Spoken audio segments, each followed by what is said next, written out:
Vamos começar então com o Império Antigo, que foi de 2686 a 2160 a.C., então durou mais de 500 anos.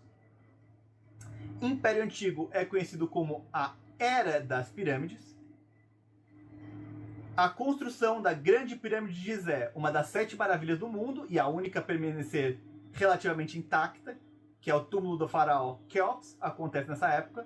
Lembra que a gente falou dos jardins suspensos da Babilônia, que seriam uma das 7 maravilhas do mundo antigo, mas que não permaneceu até a nossa era contemporânea. Ela desapareceu em algum momento, talvez esteja debaixo do rio Tigre, talvez nem tenha existido. A Grande Pirâmide de Gizé, nós sabemos muito bem que existe, está lá no Egito, pode ser visitada, está relativamente intacta, a gente vai falar um pouco sobre isso. Servidão coletiva. Todos os trabalhadores estavam a serviço do faraó. Isso é uma coisa interessante, porque os trabalhadores livres, ou seja, não escravos, é um pouco questionável o quanto que eles eram realmente livres, porque eles não podiam trabalhar no que eles quisessem. Eles tinham que trabalhar no que quer que o faraó quisesse que eles trabalhassem.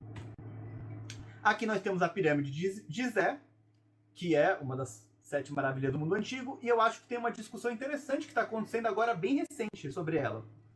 Eu falei que ela é relativamente intacta. Por quê? Porque ela não era assim na época que ela foi feita. Ela era coberta de pedras brancas, que fazia com que ela ficasse brilhante ao sol. E ela tinha uma ponta de ouro maciço, que ao longo do tempo, esse conceito de preservar ruínas históricas é muito recente, tipo, recente mesmo, século XIX.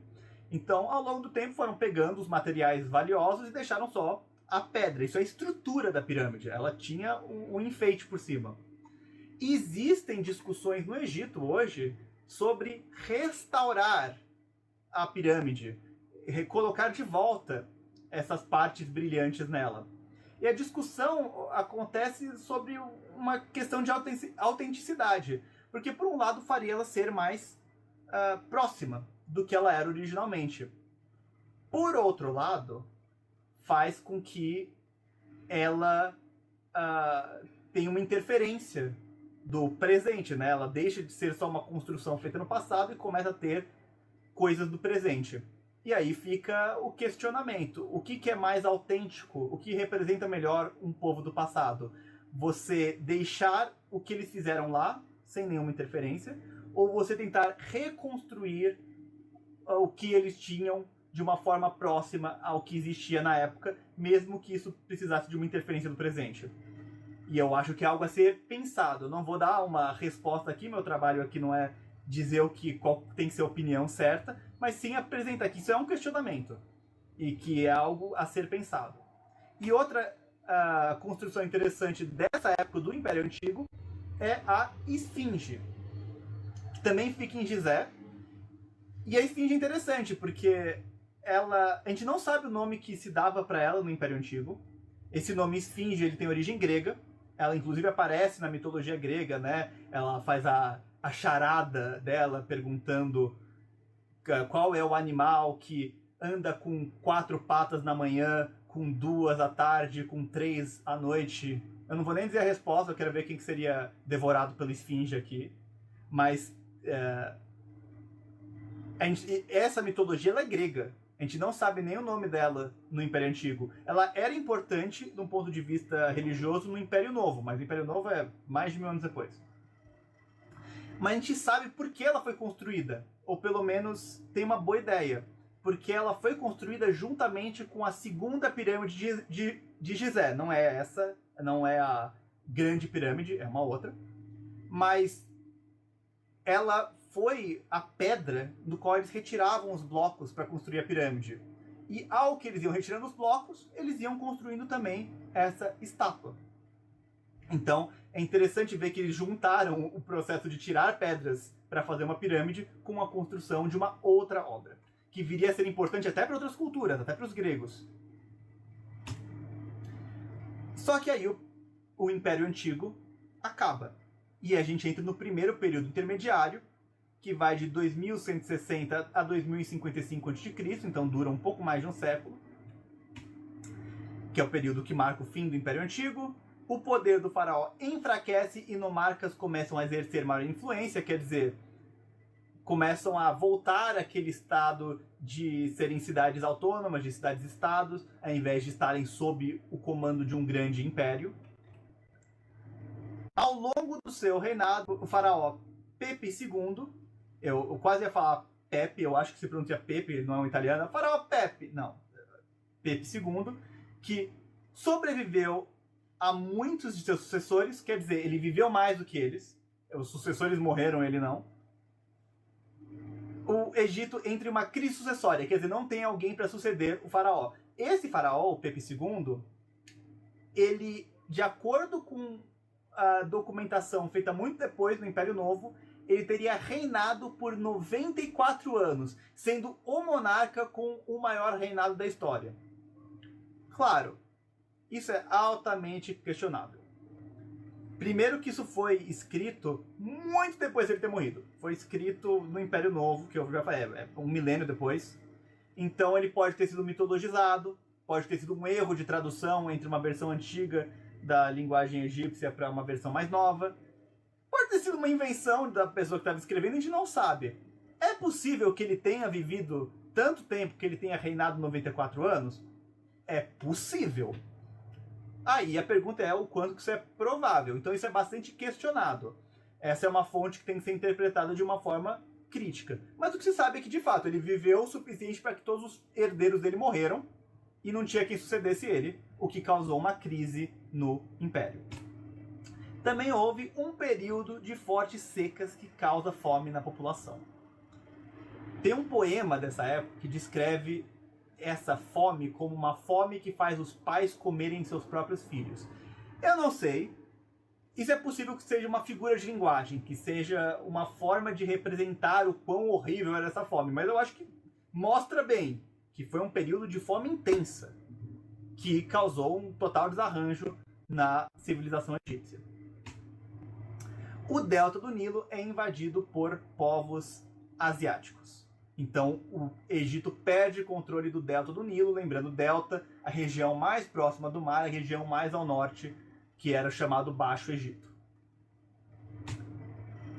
E como que o Egito, então, restaura o seu império e faz o Império Médio, que é de 2055 a 1650 a.C., que é conhecido como o período da reunificação. Os egípcios retomam seu controle sobre o delta do Nilo. Então eles expulsam aqueles povos asiáticos e retomam o controle sobre o delta do Nilo. O faraó Mentuhotep II domina os nomarcas e unifica o Egito novamente. A capital se torna Tebas. Tebas, que era a capital do Alto Egito, agora se torna a capital do Egito em geral. Retorno da servidão coletiva, que a gente já discutiu um pouco sobre ela. Membros das camadas sociais inferiores são incorporados ao exército, fortalecendo o poder militar. Lembra que com a estratificação você não tinha uma mobilidade social? Isso se mantém em geral no Egito, mas cria-se uma exceção. Qualquer um pode entrar no exército. Com isso, ao invés de só ter um monte de famílias de soldados, qualquer um pode virar um soldado, você tem muito mais poder militar, você tem muito mais gente, o que permite que o Egito se torne uma potência militar, que permite que ele conquiste a Palestina e a Núbia. A Núbia é a região que fica ao sul do Egito, na parte sul do Nilo, e a Palestina aí já entrando no Oriente Médio.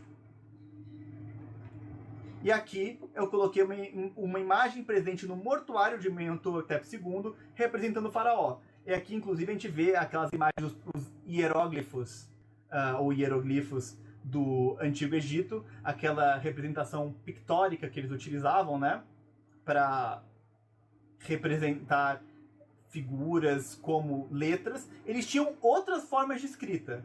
Os hieroglifos não eram a única forma de escrita que os egípcios tinham.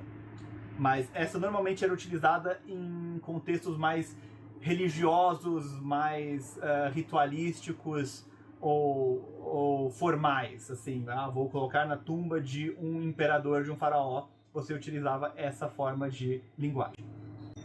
Mas, novamente, o Egito tem um período de baixa. Depois de um período do Império de alta, eles caem de novo.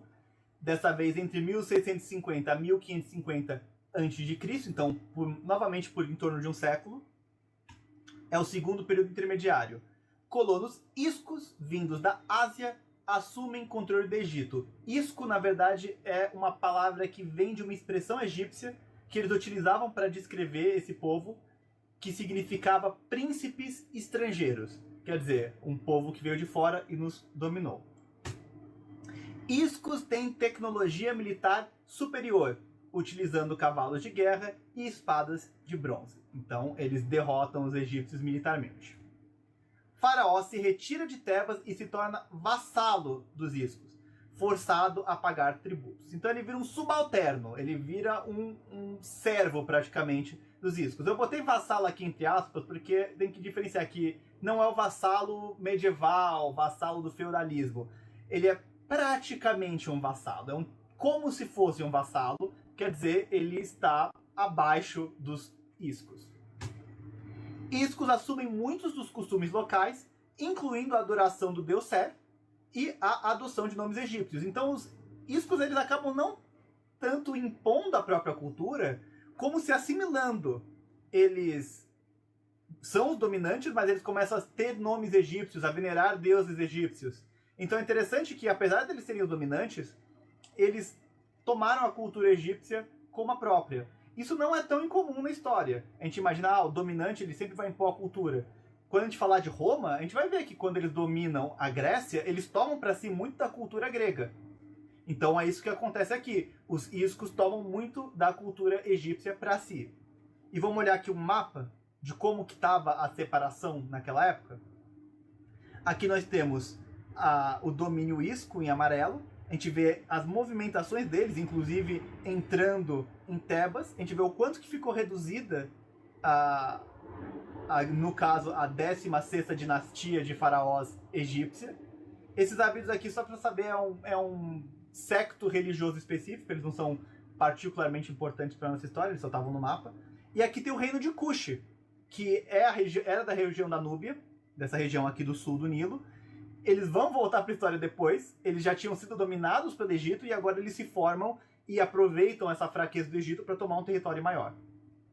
Então a gente vê que o Egito, praticamente, os egípcios se tornam subalternos dentro do próprio território. Como que eles vão sair dessa situação? A gente vai ver aqui no Império Novo, que é de 1550 a 1069 a.C. Então, como eu falei, a história do Antigo Egito ela é bem extensa, a gente já está um milênio depois do Antigo Império.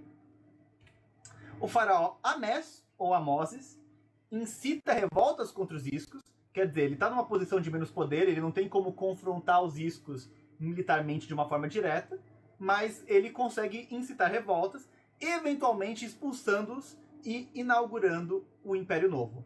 Amés promove ações militares que expandem o Império.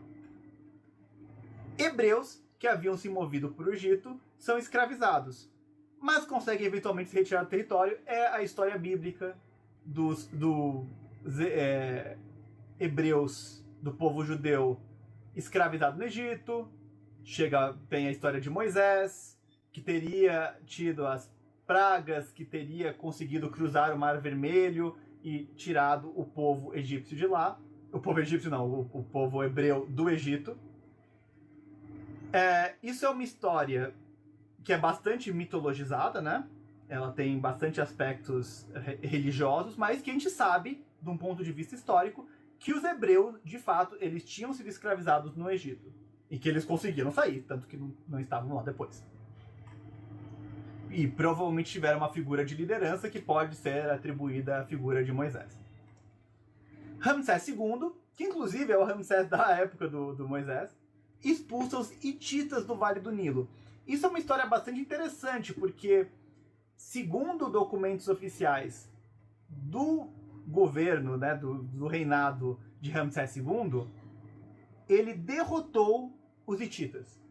Porém, existem relatos vindo da Babilônia, que era neutra a esse conflito, que dizem que Ramsés II teria feito um acordo com os hititas, que eles teriam chegado a solução pacífica, porque os exércitos eles eram iguais em poder e que ninguém sairia ganhando. E isso é um outro exemplo de o porquê que a gente tem que interpretar as fontes históricas de uma forma crítica. Porque se você só levar o que o Ramsés II e o seu reinado dizem literalmente, então ele ganhou, ele era superior militarmente. Mas também tem que levar em consideração qual que era o viés. O que um faraó ia querer dizer pro seu povo? Que ele empatou ou que ele ganhou? Obviamente ele ia querer dizer que ele ganhou, para manter o seu poder, para reafirmar a sua autoridade. Então é por isso que a gente sempre tem que ser crítico. Crítico não é achar que é tudo ruim ou achar que é mentira, mas sim interpretar o contexto em que a fonte existe. Egito conquista regiões da Mesopotâmia e do Sudão, aumentam atividades comerciais com outros países como Fenícia, Grécia e Núbia. Se lembrar daquele mapa, inclusive nem precisa lembrar. Eu vou fazer aqui um truque de mágica. Ó. Aqui, esse mapa é do Império Novo. Então esse é o maior território do antigo Egito, que pega não só o Nilo, mas se expande além do Nilo e chega a conquistar pedaços da Mesopotâmia. Então, isso é provavelmente o período de maior sucesso de expansão territorial do Antigo Egito. O faraó Amenófis IV abole o politeísmo, muda o seu nome para Akhenaton e instaura o culto ao deus Aton. O deus Aton não era um deus novo, ele já era um deus que fazia parte da mitologia egípcia, que seria o deus criador, o deus anterior aos deuses que eles veneram. E o Amenófis, por motivos políticos, tira o politeísmo. Porque ao fazer isso, ele consegue tomar terras, tomar propriedades de templos pertencendo a outros deuses. Ele chega os sacerdotes dos outros deuses, que tinham poder, que tinham influência, que tinham posse, tinham dinheiro, e fala, não, esses deuses aí são proibidos, e isso daqui tudo é meu agora. Inclusive, ele muda a capital e transforma brevemente, então a capital se torna Akhetaton. Porém, seu filho, Tutankhamon, extingue essa mudança, os templos a deus Aton são destruídos, a cidade de Akhetaton é inteiramente destruída, a gente sabe dela sobre relatos, mas ela foi demolida. Então, teve esse faraó que teve esse conflito com os sacerdotes que vai ser importante em breve. E aqui nós temos a máscara funerária do Tutankhamon. Se vocês olharem, já tem uns nomes bastante familiares aqui. Ramsés II, Akhenaton, que era marido da Nefertiti, Tutankhamon, porque como é mais recente, a gente acaba tendo mais fontes. Tutankhamon, que ele é um faraó muito famoso em questão de nome, e a gente tem a múmia dele. E através da múmia dele a gente descobriu várias coisas, inclusive que provavelmente ele era produto de incesto. Pelo visto, os faraós tinham esse conceito, nós temos que manter a linhagem pura, o nosso sangue tem que ser puro. Então eles acabavam se casando com suas próprias irmãs, e por causa disso ele tinha uma série de deficiências físicas que provavelmente eram em relação a isso, em decorrência disso. Ele também morreu bastante novo, se eu não me engano, com 18 anos de idade, em torno de 18 anos de idade. E aqui nós vamos ver o último período que a gente vai estudar do Antigo Egito, que é o terceiro período intermediário, que vai de entre 1069 a 665 a.C., que é o maior dos períodos intermediários. Os outros dois foram um século, esse daí durou 400 anos. Conflitos com os sacerdotes fazem com que o Egito se divida novamente. Faraós governam o Baixo Egito a partir de Tanis e sumos sacerdotes de Amon controlavam o Alto Egito de Tebas. Então, novamente, não temos mais um Egito unificado e provavelmente porque já existiam conflitos, o que aconteceu com o Akhenaton não é algo que provavelmente surgiu do nada. Provavelmente já existia uma tensão política entre faraós e sumos sacerdotes. E com isso, quebrou de vez, cada um ficou com seu pedaço do Egito. Cidades e estados locais ganham poder e se tornam independentes, que é uma tendência que a gente vê nos períodos intermediários. Na hora que o faraó perde poder, as cidades-estados reacendem seu desejo de independência. Os nomarcas estavam sempre ali buscando a oportunidade. Por volta de 737 a.C., o reino de Kush, na Núbia, a gente viu ele até no mapa, né, ao sul do Egito, conquista os egípcios. Cushitas constroem e restauram templos em todo o Vale do Nilo. Uma coisa que eu queria mencionar sobre o reino de Kush. Uma das formas que eles são chamados, ou foram chamados por um certo período, eram dos faraós negros. Porque eles tinham um tom de pele mais escuro do que os egípcios. Porém, do ponto de vista da historiografia moderna, é anacrônico você chamar os núbios ou os próprios egípcios de negros, ou pretos, ou pardos, ou brancos. Essas classificações, elas são sociais. Elas não são baseadas em aspectos rígidos de biologia. Elas são convenções sociais que foram criadas durante a modernidade e depois a versão que a gente tem agora na era contemporânea. Um egípcio não se via baseado nesse tipo. Ele era egípcio. Um núbio também não. Ele era núbio. Ele não tinha esse conceito de nós somos unificados pela cor da nossa pele. Então o que eu estou querendo apontar aqui é sobre anacronismos, tentar colocar conceitos modernos e impor eles a um povo do passado. Obviamente eles tinham pele, logo a pele deles tinha uma cor, mas eles não utilizavam isso do mesmo jeito que a gente utiliza hoje. A gente não pode assumir que um povo da antiguidade trabalhava com os mesmos parâmetros que a gente trabalha hoje. Por isso que é possível que vocês vão olhar, reino de Kush, e apareça faraós negros. Essa terminologia é bastante contestada por historiadores da historiografia mais recente. Não é assim, não é horrível.